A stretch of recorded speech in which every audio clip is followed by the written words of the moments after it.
Hi, my friends. Leo Babauta from Zen Habits here, and in this video, I'm going to talk about dealing with anxiety. Now, I'm talking about a regular level of anxiety, not anxiety disorder. If you are dealing with anxiety disorder where it is causing some huge problems in your life where you're not able to do your job or have relationships or manage your life in a normal way, then I encourage you to see a therapist. Get on a call with a psychiatrist, a therapist, and get some, don't self diagnose, get an actual diagnosis. So if you're having some major problems where your life is not functioning because of your anxiety or depression or some other mental health issue, get some help. Don't listen to a YouTuber. um, but that said, let's imagine you have just like a normal level of anxiety, maybe higher than you usually have, but not to a level of disorder. So what I'm talking about is a level of anxiety that's somewhere between a 5 and a 7. Um, and it's just like, oh, I'm feeling just like a lot of anxiety right now because my life feels a bit out of control or chaotic. The world is feeling kind of chaotic and crazy, and so I'm feeling anxiety on a day-to-day basis. This is not a bad thing. Obviously, it's not easy to deal with. It's fairly normal. And so I'm going to talk a little bit about how you can deal with that. And again, this is if it's at a not ruining your life level, but just like this is kind of hard to deal with. Okay, so first of all, a lot of people don't even realize they're having it, right? They're feeling anxiety. It's like a feeling in the body, but they don't realize that it's there. All they do is what they know to do when they're feeling it, which is, I'm going to go do the thing that I can do to not feel this. So some examples of that would be, I'm going to go watch TV or go on YouTube or Netflix or whatever it is, social media, to distract myself so I don't have to feel anxiety. It doesn't work in most cases, but it's a way to get away from the feeling. There might be some other ways to get away from the feeling. Maybe work is causing me anxiety, so I get away from work and I go and do whatever I can. Or maybe my life is piling up, like clutter is piling up, bills are piling up, tasks, mess, my laundry is piling up, and so it's giving me anxiety and I push it away. And again, if it's getting to a really bad level where you just aren't functioning, going to see a therapist, a psychiatrist, and get diagnosed to see if there's an actual disorder there. But let's just imagine it's just like a regular amount of piling up. Okay, so I'm getting away from the anxiety. We don't like to feel anxiety, and so because we have this feeling that there's something wrong with anxiety, it's a disempowered relationship to anxiety. We want to get away from it. And so we do whatever we know to do. So you might look like, what are the things that I do that show that I have some anxiety, right? Maybe, for some people, it's like, I'm feeling anxiety, so I need to control the situation. I need to get everything under perfect control and make sure everyone else does everything the exact way that I need to because I'm feeling anxiety. If I get control, I don't have to feel that. Other people, their control mechanism might be anger, blame, complaint, like making you wrong, and they're just making you feel like, oh my God. And so that's their way of dealing with anxiety. It's a form of control. So there's ways of control and avoidance.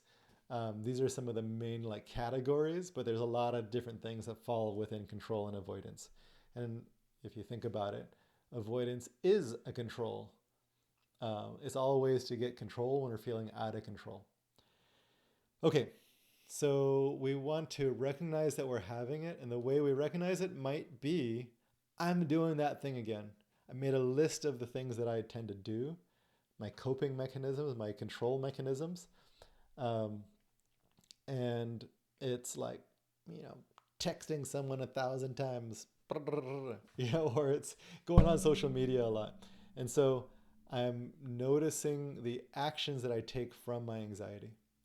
And that's a signal. Anxiety is happening right now. So what I want to do is just notice, like, what am I feeling in the body as sensation? Now, you might not be able to stay with that feeling for very long if you're feeling some anxiety. That's okay. You don't have to stay with it for long, but we just want to notice, like, where is the anxiety located? And if I can stay with it for 2 seconds, great. That's showing me that I can like be with that anxiety for a little bit. So 2 seconds. Ooh, I feel it right here in the chest. It's like this nervous energy. Okay, so if you can, pause. Now, this is kind of hard to do when you have anxiety, but if you can, try and pause. Close your eyes. Take some deep breaths, slowing down the breath, deepening it into the belly. When I say into the belly, the breath goes all the way in, not just up to here in the chest, but pushing out the belly button outward towards the wall in front of you and downwards towards the floor. It's making a nice big Buddha belly. And then pushing that breath out slowly. So we're elongating the breath. And already what this is doing is it puts our brains from this like fight or flight kind of mode in our nervous system into a slower thing. Now the breath is both a follower and a leader of our nervous system. It follows in that if we are in this like activated nervous system of fight or flight, fight, flight, freeze, fawn. If we're in that activated nervous system, the breath starts to get shallow and faster. So does the heart, right? Like that. It's like, oh my God, oh my God, oh my God. And we tense up and we're just like as if there's a lion in the same room as us. Okay. And so the breath starts to get shallow. But the interesting thing is if we can slow the breath down,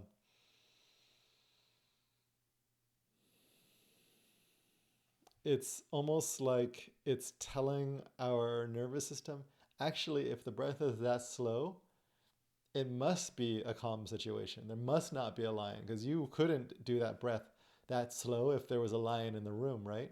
So, maybe we're okay.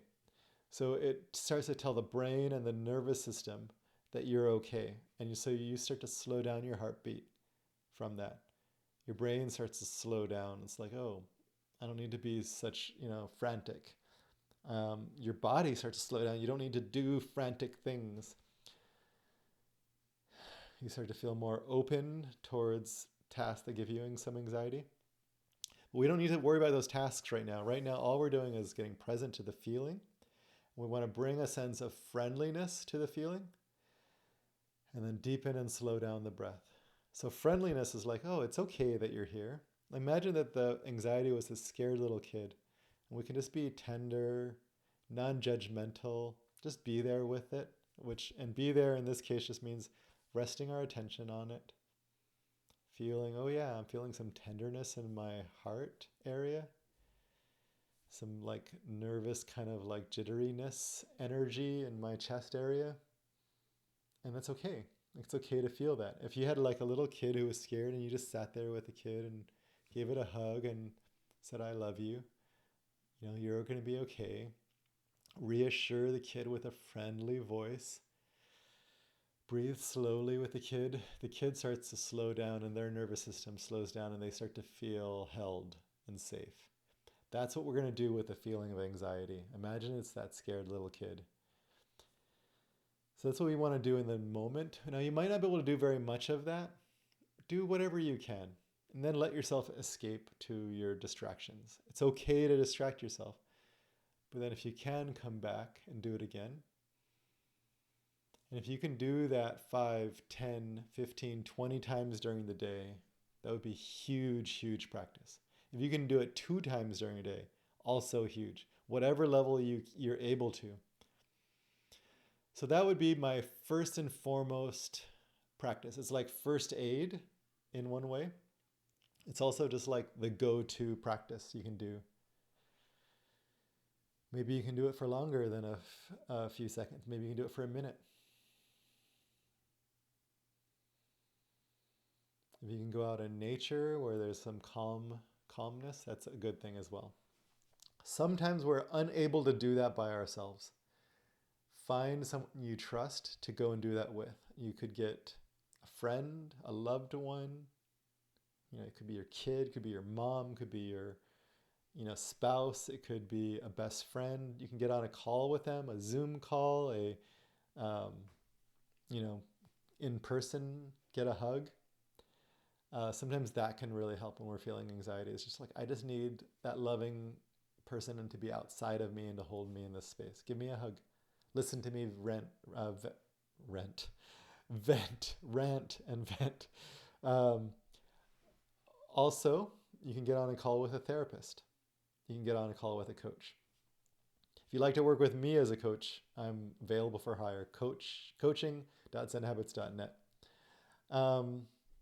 So another person would be another thing that I would say. Now, there's a few more techniques that are really helpful. Therapy is a big one, so get on a call with a therapist. I highly, highly encourage you to do that. But in addition, doing something calming where you can allow some of that energy to come out. So journaling. I'm just journaling, like all ranting in your journal is a really good one. If you can't write for some reason, speak it into a voice memo. Send that to someone if you have someone who can receive those for you. Doing other kinds of activity like exercise can really help. Taking out on a punching bag or a rowing machine, a bicycle machine, these kinds of things. It's like letting that energy out through your body and be expressed is another thing that I would say. Calming things can be really helpful. We might have our usual coping mechanism, say TV or social media or whatever, but you might find other things that are helping you to cope with your anxiety and calm yourself. Hot tea, a hot bath, those could be a couple of examples. Curling up with a cat. Other things. I've done things where I massage myself, do some breathing exercises, some deep breathing. Box breathing would be an example of that. 4 count in breath, 4 count hold it, 4 count out breath, 4 count hold it out. So we'll do that right now. Hold it for 4. Put it out for 4. Hold it out. And then repeat. I might have been counting a little fast there. It's hard to count while I'm talking, but that's the idea. Breathing exercises. Okay, now let's imagine there's a set of work tasks or financial tasks that are causing you anxiety and you're avoiding them. So avoiding the thing that's giving you anxiety does not actually help. That said, you might not have the capacity to take that on fully, to take on all of your work tasks. And so what I want to encourage is a small amount, little bites. So if you wanted to eat this huge thing, instead of stuffing it entirely down your face all at once, take a bite. And then give yourself a break, chew, and go and rest. So we take a bite out of it. And so, for example, let's say it's your email inbox is causing you anxiety. Go and do one email. Actually, all you have to do is open it and read the first sentence. It gives you anxiety, move away from it, go for a walk, get a glass of water, do some push-ups, come back. Read the next few sentences of that email. Go away, let yourself watch YouTube for 2 minutes, come back. So we want short breaks. It could be a few minutes, but just not hours. And then come back, do a little bit more. Maybe you make it through that email and you're like, okay, now I'm going to press reply, and then I'm going to write 3 words. Then I'm going to go take a break. Then I come back, write a paragraph, come back, write another paragraph. And then you finish and send it. Then you open the next email. And eventually, those little tiny doses are going to be easier. So now you can do bigger ones. Oh, I'm going to read the whole email, then take a break. I'm going to reply to the whole email, now take a break. Now I'm going to go do the next one. Read it, take a break. Reply, take a break. Now actually I can do 2 emails. Read and reply, read and reply to the second one, take a break. And through this, you're actually going to be developing your capacity to take on these hard things. Now I just did 10 emails in an hour. Great. I'll take a break now and do some more tomorrow. Now I can do 30 emails in a day. Amazing. I've just conquered email as my anxiety mountain. Now I'm going to take on the next thing. My, finances. I don't know what it is for you. Having difficult conversations, taking on writing tasks, whatever it is. And we're going to take that on little bits at a time in the same exact way that I just described with emails. Tiny, tiny doses, take a break. Tiny dose, take a break. Tiny dose, take a break. And then eventually those tiny doses become bigger. And through this method, you will be able to take on the things that give you anxiety. Another example is I have a bunch of, my room's a mess. Okay, pick up one item and put it away. Then get out of the room and take a break. Come back, another item, put it away somewhere. Put it in the hamper, right? Put it on the shelf. Put it in a drawer, whatever. Get away, come back. And through this, eventually, it might take you a few days, but your room becomes clean. And it's like, ooh, all of a sudden, it's like a dam bursts and like you can clean the entire room in one go. And now you move on to the next thing, your dirty kitchen. Okay, I'm only going to focus on one dish at a time that's in the sink. Clear the sink. Now clear the area near the sink. Now clear the entire counters. Now clean the floor. Now one bit at a time, I'm tackling these things that give me anxiety. And you're going to build trust in yourself. You're going to build capacity. You're going to build your ability to face fear. And eventually, you're going to conquer the anxiety. There's a few other things that really help. Getting good sleep, getting exercise, eating as healthy as you can, with the anxiety that you have, meditating, and getting some kind of therapeutic support. If you can do those things as well, great. But the problem with those is that they might be giving you anxiety. So it's hard to actually do those. And so we do the same exact method with those. Okay, I don't need to do all 5. I'm going to pick one that feels something like I can tackle. Let's say it's exercise. All I'm going to do is go out for a walk for 2 minutes, come back. Now I'm going to go out for a walk for 5 minutes, come back. And now I walk around the block and I come back. Now I do 2 laps around the block and I come back. Not all in the same day. Maybe that took me 2 days to build up to 2 times around the block. But eventually I'm walking several times a day for 20 minutes each and I'm getting good exercise. Okay, great. Let me take on the next thing, which is sleep. I'm staying up late. Let me slowly start to let go of the things that are keeping me up late and go to sleep a little bit earlier. 5 minutes earlier, 5 minutes earlier, 5 minutes earlier. And eventually I start to sleep better. And then I do eating. Then I do getting a therapist. One thing at a time, we start to build up the habits that are going to help us manage our anxiety better. That's my guide to dealing with anxiety. It's not comprehensive. Of course, there's other amazing things. Therapy being the number one thing, but I think these things are helpful. I hope they help. I hope you use them. Please like this video if it helped you. Comment below if you found something helpful or if you have a question. Subscribe to get more of these videos and share it with others. This way I can grow the channel, reach more people, help others who might have anxiety or could use some Zen habits in their lives. Thanks, my friends.